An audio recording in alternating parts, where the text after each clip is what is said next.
Welcome to Devalued with Mike and Caroline, the place where we talk about art and money and how creative people are navigating the ever-changing landscape of trying to make a living for their work. We're going to be interviewing all types of creative people, and we'll be talking about all types of issues that creative people face. We hope you'll get something out of it. We're excited to welcome you to Devalued. Hey, Mike. Hey, Caroline. Who are we talking to today? We are talking to Suzanne Ciani, legendary, visionary, pioneering electronic music artist and classical wonderkind. She was one of the most lovely people we've ever spoken with. Mm-hmm. Yeah, my energy has shifted since the beginning of our conversation. We spoke to her about everything from, how to make your career on your own terms to how to bang on the door to sell your wares and how to just not give in and not give up and to stay true to yourself as a person. It was beautiful.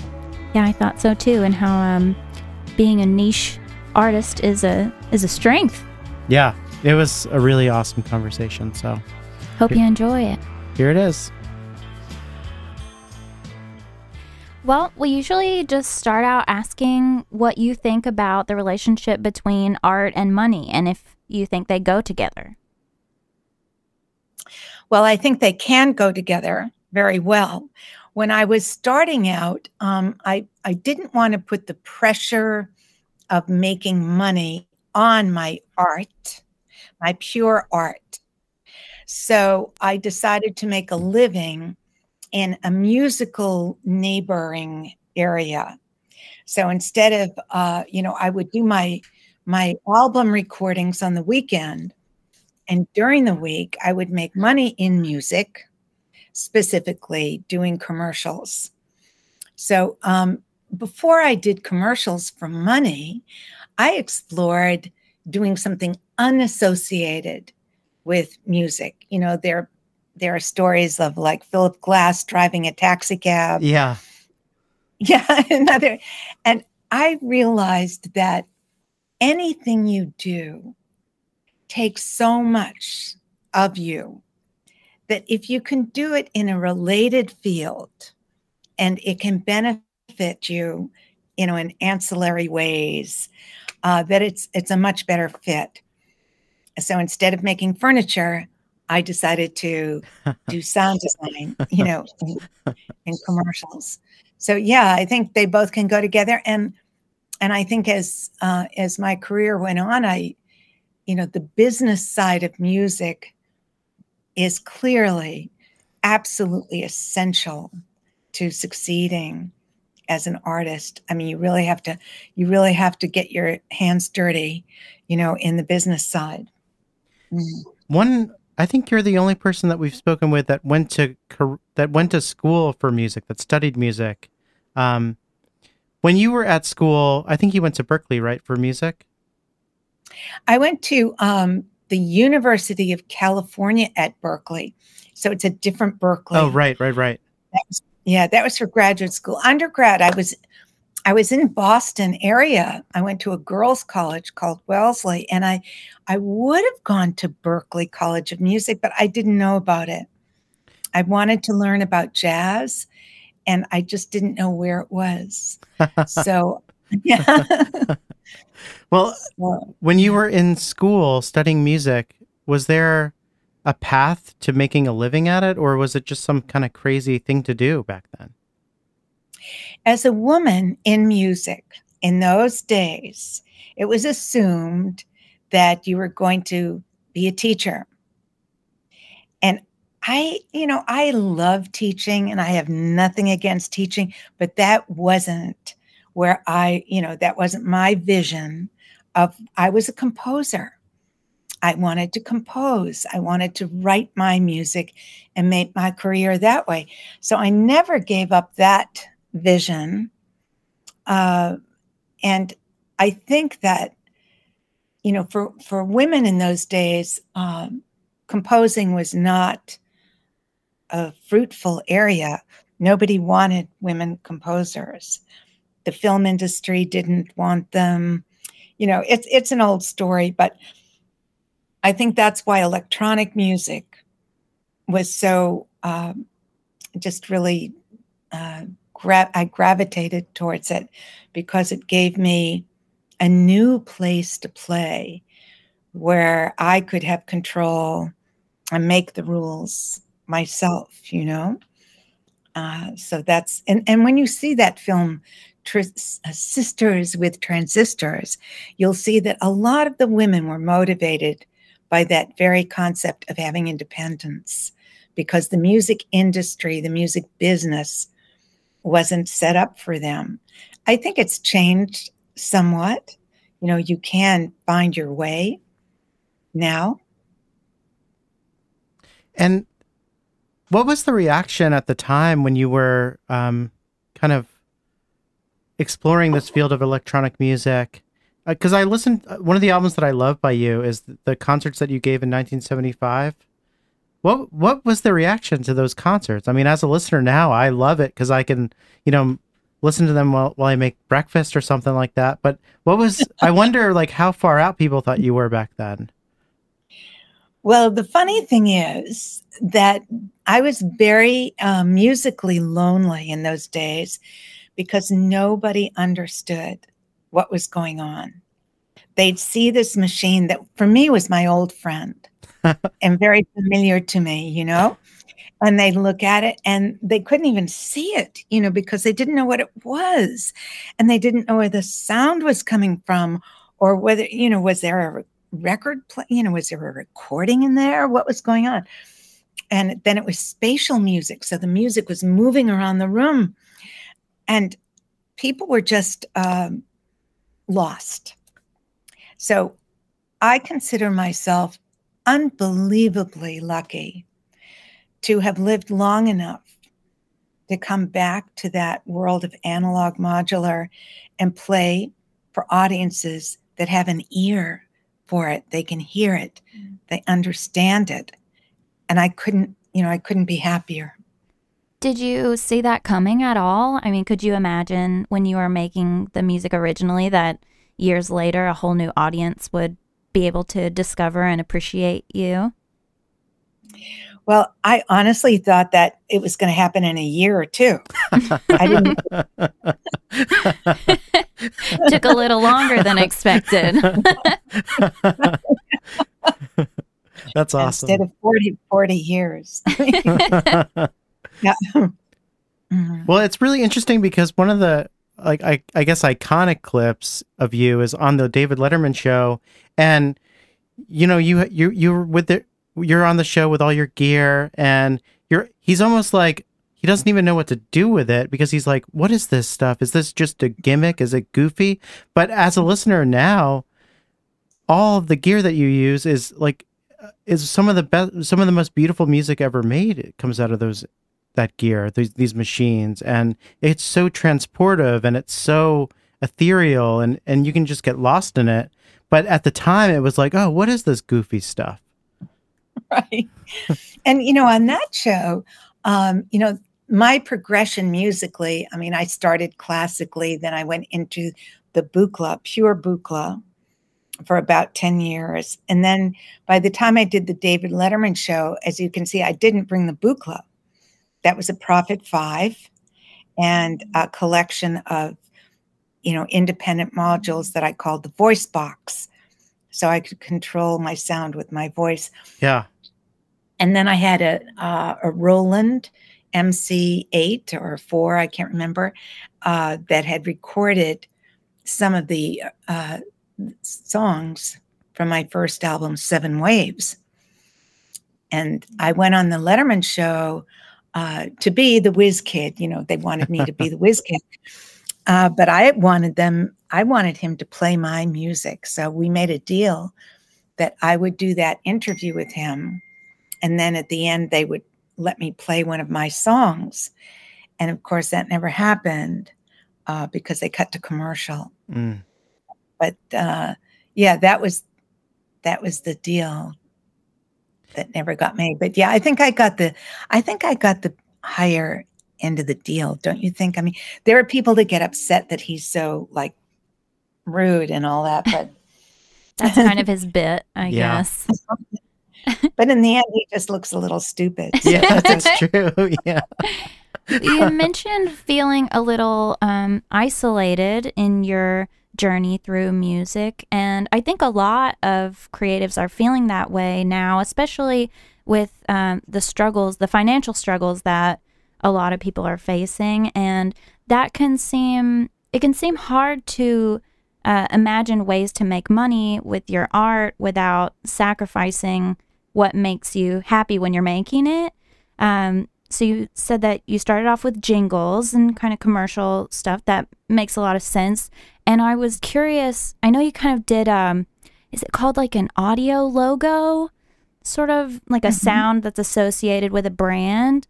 Is that something that was established and you, people were commissioning folks to make those things? Or is that something that you kind of saw as a niche thing that you could offer and went out and gave, pitched to companies that they could use it? It's funny because I never, thought of logos as a particular niche. But when you look back, you realize I did do a lot of them. And I think that electronics was perfectly suited to that because it could make a really cut-through sound that was designed, especially, I was so in love with the poetic nature of the sound, how it could carry a subliminal message, a message beyond the notes. And in those days, products were just starting to use technology. So that, they had a chip in a dishwasher, a chip in an elevator, and this Atari started. And all of this kind of fascination with the burgeoning, birthing area of technology made it a natural for me because I was the only game in town, really, for high-tech sound design for a while there. Yeah. I mean, nobody knew how, I had the tool. I had the buchla. It was extremely, it's so well designed. I called Don Buchla the Leonardo da Vinci of analog music modular instrument design. We didn't use the word synthesizer back then. Not that it didn't exist. It existed, but it connoted something negative. Synthesis, synthetic, copying a sound, making a sound that sounded like something else, like a flute or a string. My cat is well, she's contributing. She's the other guest. I don't know. She's really having dreams. She's like going through her. If it gets too loud, let me know and I'll That's Mouse the cat. That's cute. Yeah. So I'm sorry, where were we? Well, yeah. I mean, I know we're talking about money and how difficult it is, and I'm with you on that because there are so many pathways through music, not just the obvious ones, and we all know what a touch. I hear that the train in the background. Yeah. That's your I love that sound. Yeah. But, we all know what a hit song is. And we think, oh, a hit song, that's what we need. But, it's almost religious, that sound. It's beautiful. I love trains. Yeah, same. We just kind of let them pass. I guess that's why so many country songs are written here. Hey, speaking of that, and country songs, I was recently playing in Dublin, and they said that Garth Brooks had been there this year, and he played for 500,000 people. Can you imagine? I can't name a single Garth Brooks song. Yeah, I know. I did. I thought, no, he was so but yeah, he did 5 concerts with a total of 500,000 people. Wow. Yeah. So this is part of my point, is that the music business appears monolithic, that it has one structure, the hit song at the top and the pop song. But in fact, it's a huge playing field. And you can make a wonderful living in something that you might not even see right now. If you just do what you love and what your skill set is, and, build up your momentum doing, don't imitate. Imitating is like a false illusion. You think you're going to make a hit song because it sounds like a hit song. And so you do that. It doesn't come from imitation. It comes from originality. The strength of music is a voice. It's your voice. I know I'm preaching now, but, I have figured out, for me anyway, some of these things that, there's space for you to be yourself. There's plenty of space out there. And your strongest communication is when you are yourself, when you are doing what you want. So in the meantime, you might have to do some screen scoring, to make money, or sell a song for this or that. Lots of income streams. And that's what we have to learn, as they say, where's the money? Where is the money? Somebody told me in the beginning, never give up your publishing. I didn't even know what publishing was. I still don't, I mean, publishing is the most obscure part of the business, but the healthiest, one of the best. And so I just tell kids, never give up your publishing. It seems so abstract. They don't even know what it is. It's like, well, I can give it away. I don't even know what it is. Here, take it. And, it is your lifelong income possibility. And you don't know what the value of something is during your whole life. You don't know if it's going to come back. I mean, you talked about my concert from 1975. That came out, 40 years later. Yeah, right. Yeah. That's good advice, I think. Yeah. Mm-hmm. And I read this interview with you where, especially in the early days of your career, when you didn't really know a path forward, you started just knocking on doors of ad agencies and other commercial entities, and you just kept pounding the pavement and trying to get yourself out there, and eventually a door opened for you, and you were able to kind of move in. Where did you get that confidence from, and how did you know that was like the right thing to do? I was hungry. I think, real hunger, when you really need money.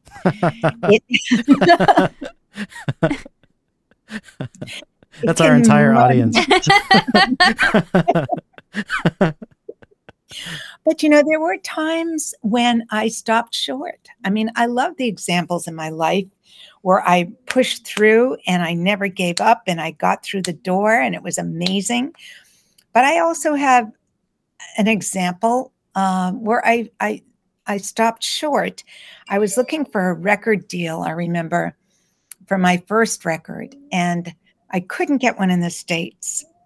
So then I went to Europe, and I was making the rounds of the labels, and I had Polygram on the hook, and they had offices in like 5 countries. And I had visited 4 of them, and they still hadn't said, yes, yes. They said, no, you have to go to the 5th country. And I said, oh my God, no, I'm not doing this. This is ridiculous. I'm just not going there. And I didn't do it. I ended up getting a deal in Japan. That was another trip. But years later, I found out that the last Polygram appointment would have been this wonderful guy who later became an artist on my record label. Wow. Small world, I gave up And would my life have been different? I don't know. But, here's the other side. I didn't sign a traditional record deal. So I know the big labels want you to, give over your master rights. And I didn't instinctively, I was like a mother with a child. And I said, I'm not giving this child up for adoption. It's like, it's mine. So I licensed my first master and my second master. I licensed to RCA, to Atlantic, to JVC. I mean, labels that, I was a tiny commodity for sure, but I really stuck to my guns. And those are the albums that I still own today. I did make a mistake in album 3. So 3 through 8, I don't own. Mm. And that's because a friend. You have to be careful of friends. Yeah. Because they mean well. But the business is that contract that you sign. Right. Not say, yeah. Well, I think it's really encouraging to know that you have this creatively fulfilling and successful life without having given up too much of, Your soul. Your soul, yeah. Yeah, right. Whatever that is. Yeah. Yeah. It's a long journey. That's the other thing. I mean, when you're young, you think that if you don't make it by 40, you're finished. And, we put all these horrible, deadlines on our creativity. And it's like, no, it's a whole life. Right. You have a whole life. Yeah. Well, how did you find it within yourself to believe that the things that you were doing were worth doing, that were worthwhile? I mean, because we mentioned the 1975 concert. I mean, I can't tell you how many times I've listened to that. And you mentioned that you were this lonely artist on this island. How did you find that belief in yourself to keep going, even when things were lonely? Well, it's funny that release was done by Finders Keepers. Yeah. And I would never have released it myself. Right. Because I was busy making high-tech studio albums. That album was recorded, with one mic in a room, with trucks going by. And it was, yeah. And here I spent my life, recording, on high, the highest technology, and very expensive recording in New York. So, but how did I keep going?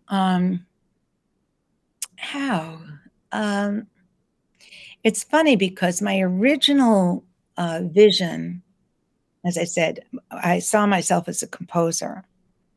And that was the big umbrella that everything came under. So I started out in the classical world as a pianist. Then I met Don Buchla, went to work for him, and got a Buchla. And I spent 10 years. Now, those 10 years in the electronic, the new electronic area, was wonderful and disappointing. It was wonderful in that, when I went to LA, all the film scoring composers wanted to learn. And I gave lessons to all, the top composers, and they gave me lessons in scoring. Mm. So I arrived in New York. I arrived in New York to do that Buchla concert, the one you like. Yeah. Well, actually, no. The one I did, the first one I did in New York was at an art gallery, and that one's coming out soon. Oh, cool. That's awesome. Yeah, there's a new analog Buchla concert. That's exciting. Mm-hmm. Yeah. That one was recorded on a cassette. It's like, it's amazing that we have any documents at all, because, you know, when you play in quad, we couldn't record that. My live performances just weren't recorded. The one from 75 one of them was recorded at a radio station in stereo, so that's good. But we never did quad recordings. So now I have the dilemma. I do quad recordings, but releasing them on vinyl is very tricky. Mm. So I don't put out a lot. I don't have a lot of releases.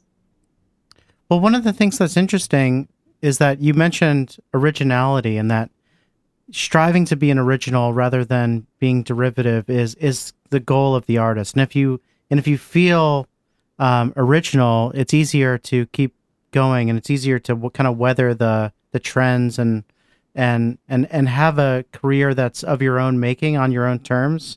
And I think that's really what you've managed to do, because my story with you is that I first heard your music on that album Synergy like 2 years ago, and then from that through Spotify I was able to hear, you know, all the rest of the stuff that you have, including all your classical work, which I love. Like The Velocity of Love is so beautiful.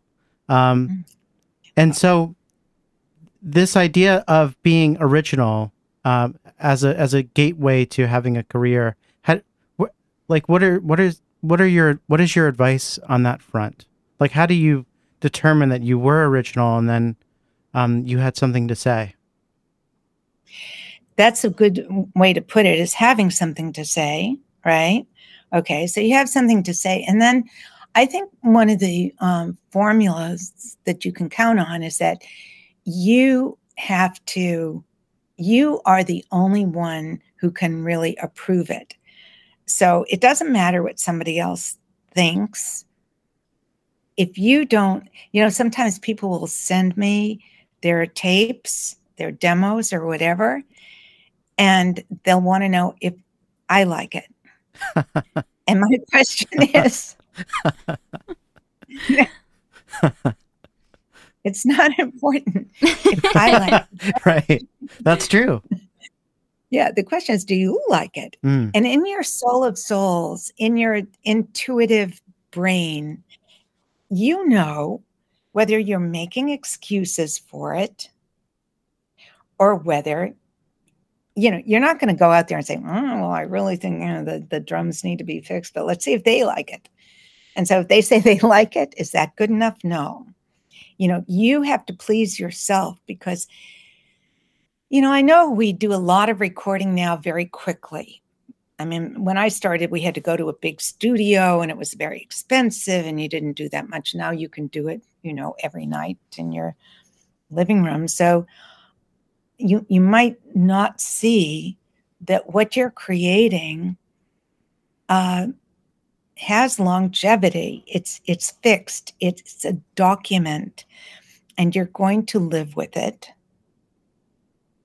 And it's going to be there. So before you put something out in the world, make yourself happy, because otherwise, every time you hear it, you're going to say, "Oh gosh, I wish I don't know." You know? So you want to be happy when you hear something coming back at you. It's like, yeah. That seems like a good way to make any life decision, to ask yourself if you really feel good about it, and then knowing that in the future you can know in that moment that you really wanted that. Yes. Even though it can change, right? I mean, yeah. And I mean, I notice that because I'm old, and sometimes I'll listen to some of my you know, piano music, and I'll think, you know, what was I thinking? I mean, a lot. And then another time I'll listen to it and I'll love it, you know, because listening is a living thing, right? There's no there. Yeah. well, how does that relationship work with the improvisational? I always struggle with that word. the improvisational work that you do versus the classical work that you do. That's based on compositions. Making yourself happy with improv might seem a little more challenging, right? I mean, you have to, especially if you're going to listen to it back as a document on a record or something. I would imagine that you have far less control given the nature of improv. Right. It's funny because when we were talking earlier about jazz and how I couldn't find jazz when I was young. I wanted jazz, and I think I just found jazz. Now, I go to Berklee College of Music, but I just did a concert in Amsterdam with a big jazz orchestra. Wow. And it's going to be coming out soon. Wow. And it is, for me, just amazing because it's just overpowering. I mean, I do a lot of solo performing. And in this project, I was one of the players. I wasn't the whole thing. Yes, I was the undercurrent of the music, but it was just such a privilege to play with these brilliant musicians. The Synergy album that you like, that was improvised. Yeah, right. Mm-hmm. Yeah, and I love improvising now. And the Buchla, has given me the tools to improvise. It's a new language. I don't improvise with the jazz guys. I'm not Bill Evans. I never will be. I miss that boat. If I had found jazz when I was 18, maybe I would have gone that way. But now I do what I consider jazz with the Buchla. So there are new techniques. If you analyze something, you can derive, sets of descriptive rules that produce that. That's why in artificial intelligence now, they think they can make hit songs and everything else because they've, distilled the operative, things going on. But there are techniques in everything. But, for me, it's a process of discovering them, not applying them particularly, not just, finding them over here and then bringing them. But within the working process, when you're making the music and you're, in that creative journey, you find things that become yours, your techniques. I like this. I do this. I like, oh, look what wow, that's cool. And so you find your own language through accident, really, improvising, exploring, playing is playing. And some people would consider being super niche as sort of a hurdle to get exposure, but it seems like you've used it as your greatest strength. It's funny because just last night, somebody sent me a little URL for the Al Yankovic, the Weird Al film. He's just a perfect example, but the film over-dramatizes that whole thing. Naturally. Yeah. But yeah, I mean, so we have, and I've heard so many stories of, I won't use names, but artists who were given opportunities, with a big deal, and they tried to make something that they thought they should make. And she said to me, it failed. My project failed, but I wish it had failed on my terms. When you fail doing something outside of yourself, or that you think you should be doing, or that you're trying to be, you'd be much happier failing on your own terms. Yeah. Because you're even happier succeeding on your own terms. Qu'est-ce que c'est? What's that? That's a fire truck. Oh, so Oh, it can be hard to get your parents on board with that kind of I've had that struggle anyway of trying to express that I need to do this my way. I need to live my way. I need to find my career my way, so I can always know that I did it the way that I needed to try. And that can be hard to explain to people who aren't in a creative field. I'm not, but I'm very close with my family. I think we've finally gotten to a point now, after several years of continued pursuit. But I guess that's why so many creatives can bond quickly, because we understand that particular struggle. Yeah, like you're taking a risk just by trying to live an artistic life. And the little that I know about you is that you grew up with a big family, and I wondered, what did your parents think about you going into like this weird this weird electronic universe? Well, I think I was lucky in that I had a big family, because I could hide out. They really half the time didn't even know my name. And so I had a lot of freedom. I think that, the helicopter parenting that has been around, the caretaking parenting, is a bit stifling. I mean, you really do need your freedom. You need freedom to create. And you have to create that freedom first. How do you do it?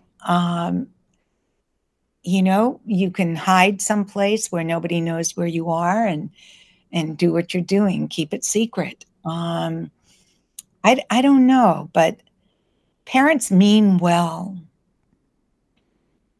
But you're not here, ultimately they want you to be happy, but they don't think that you know enough to create your own happiness.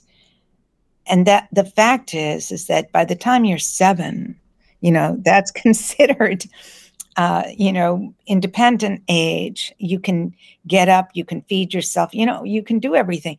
The rest of it is, you don't need, you know what I'm saying? Yeah. Yeah. So, so you really have to be strong. And I never, for me, I was also lucky because I was a girl and my father was Italian. And I grew up in a time where women weren't supposed to have careers. They were supposed to get married and have kids. And nothing was expected of me. Nothing was expected of me or my sisters. And my first sister is a lifelong artist, painter, brilliant. Second one was a lawyer, an attorney, the first female partner in her law firm. Wow. Then came me. Then came my next sister, was an architect. And the next one was an engineer. Wow. So, without hovering parents who just said, I could tell you what my father said. You could use this in a lyric, I guess. My father said... You probably have great lyrics stored in your mind that you don't use. Yeah. He said, the only thing a woman needs to know is how to shave a man and polish his shoes. Oh my gosh. Oh my God. That goes very well with that train sound we heard earlier. Yeah. This has turned into a songwriting session. Yeah. You're a country musician now. Welcome to Nashville. Right. What's expected of me? I could do whatever. I was free. Yeah. And I think that's good to, I don't know, that's like always a fun thought experiment to me. It's like, if we didn't have expectations or pressures, some people argue that people just wouldn't do anything. You know, that's why we don't support socialism here very much, because there's this thought that people would just be lazy if they didn't have to do anything. But I don't agree with that at all. And I think artists are the prime example of that. You don't have to do anything. You don't have to make things, but you do. Right. Yeah. As my mother said, that just sparked this thought. She would say to me, the world doesn't need another album.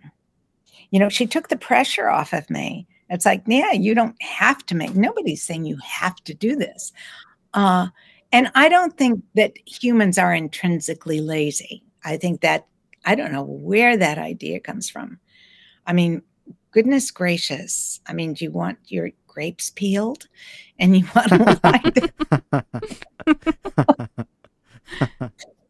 I just don't think that's how it works. But, you know, there's no accounting for people's different worldviews.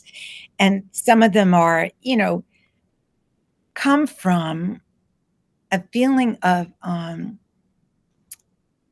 you know, that somebody's laziness is taking something from you. If you're lazy, then I'm supporting you. And that formula for judging, you know, it just is out of proportion, really. I mean, there might be a couple of lazy people around, but that's not, let there be lazy people. Let there be a couple of lazy people in every 100 people. You know?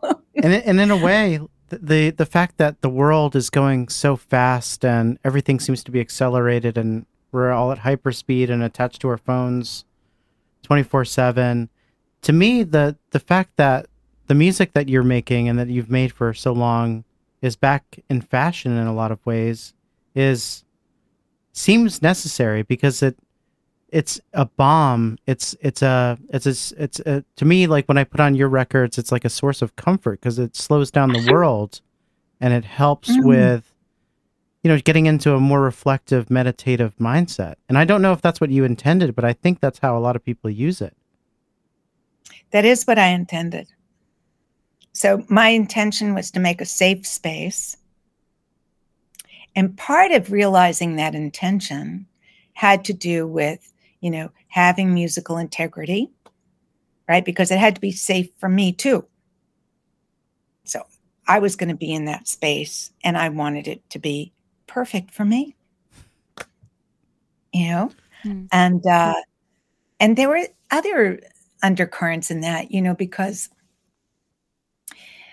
early electronics, what we discovered was the beauty of the machine.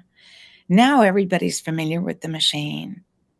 But in those days, you know, the fact that something could produce a totally reliable rhythm at a slow tempo was a revelation, because we knew how to keep a tempo, you know, kind of fast with drums, but nobody could keep a steady tempo really, really slowly. So the machine had this subliminal power to give us, you know, a chance to relax because we didn't have to worry. It was subliminal. The next beat was coming, like the ocean. You know, the ocean, the waves are going to keep coming. You don't have to worry. It's like ongoing. Right. Even though it's not regular. The ocean's not like, you know, cookie cutter. But has your relationship to what you make with, especially with the improv, has it changed? Because as a listener, when I listen to Synergy, it's very different than the 1975 performance, for example. I feel like Synergy, it's almost more, it's almost more confident or assured of itself. There's more of a sense of a patience, maybe. And I don't know if that's me projecting, but I don't know if there's you know, spending a life in music. I don't know if you get more confident improvising. The challenges of improvising in 1975 and 74 were very different from the ones we have now. So the machines back then, the 200, the Buchla, was 100% analog. And in order to perform, you had a lot of unpredictability in the process. You had to go from one situation to another situation. It was like a choreography of how do you get there, And with Synergy, it was a different approach. It was more pure sequencer driven because we had our clocks locked. That was the basis for our connection, was that integration of the tempo, right? So we could both be playing with our, with the predictability of that tempo. It was a different tempo. It was a whole different approach. All my music now is a different approach, for better or for worse. It's dependent on the tools, what you have to work with, the design of the instrument. So my 200E has a memory. It has a digital component. The 200 really didn't. Yeah. And that digital, yeah.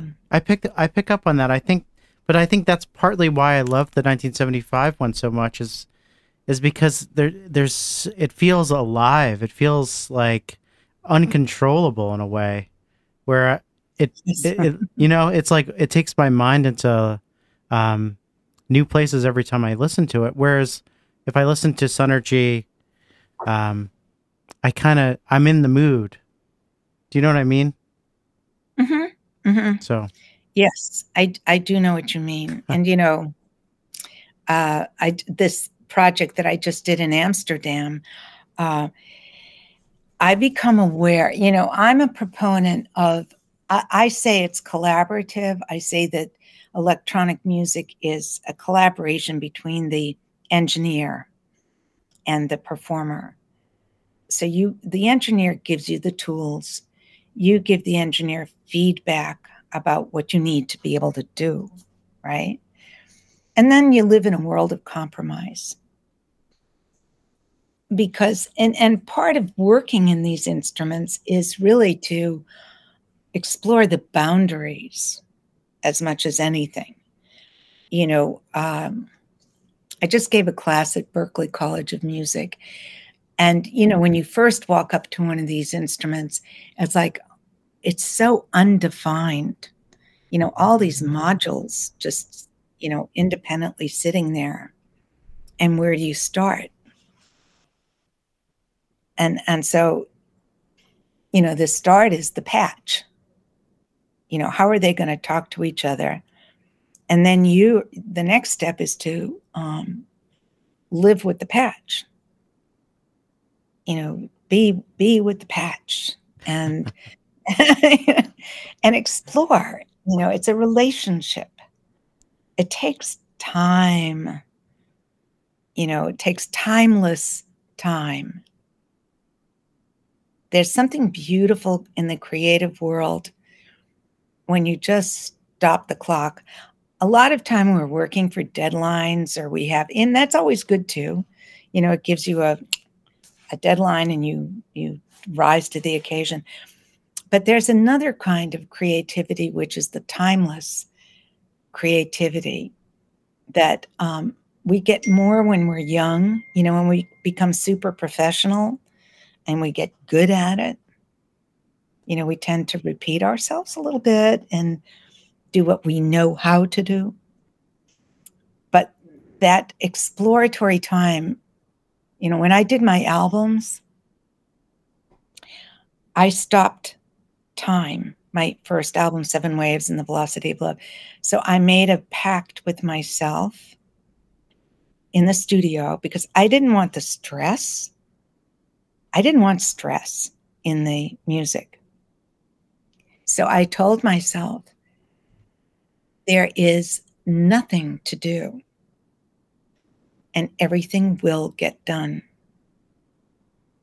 You have an intuition. I mean, it's your creative intuition, but it's also the intuition that protects you and takes care of you, and that honestly, you can count on it in so many ways if you just, let things happen.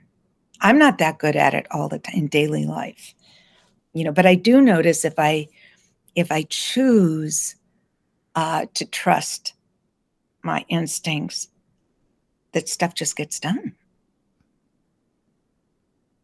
Your music lessons are also great life lessons. Yeah, that's true. Yeah. Well, thank you so much for coming on. Absolutely. I really look forward to watching the new film. Yeah, and hearing the jazz album. It sounds amazing. I can't wait to hear that. That's what I was just watching when you tuned in. I had this, I don't know if you heard any of it, but I was just checking it out because they're gonna put it out. It's gonna be great. It's awesome. Thank you so much, Suzanne. Thank you. Lovely to speak with you. You too. Yeah, Thank same. you, Carolyn. Bye. Okay. Bye. Bye. Bye. Bye. Thanks for listening to Devalued. For more information about our podcast, please visit devalued.show.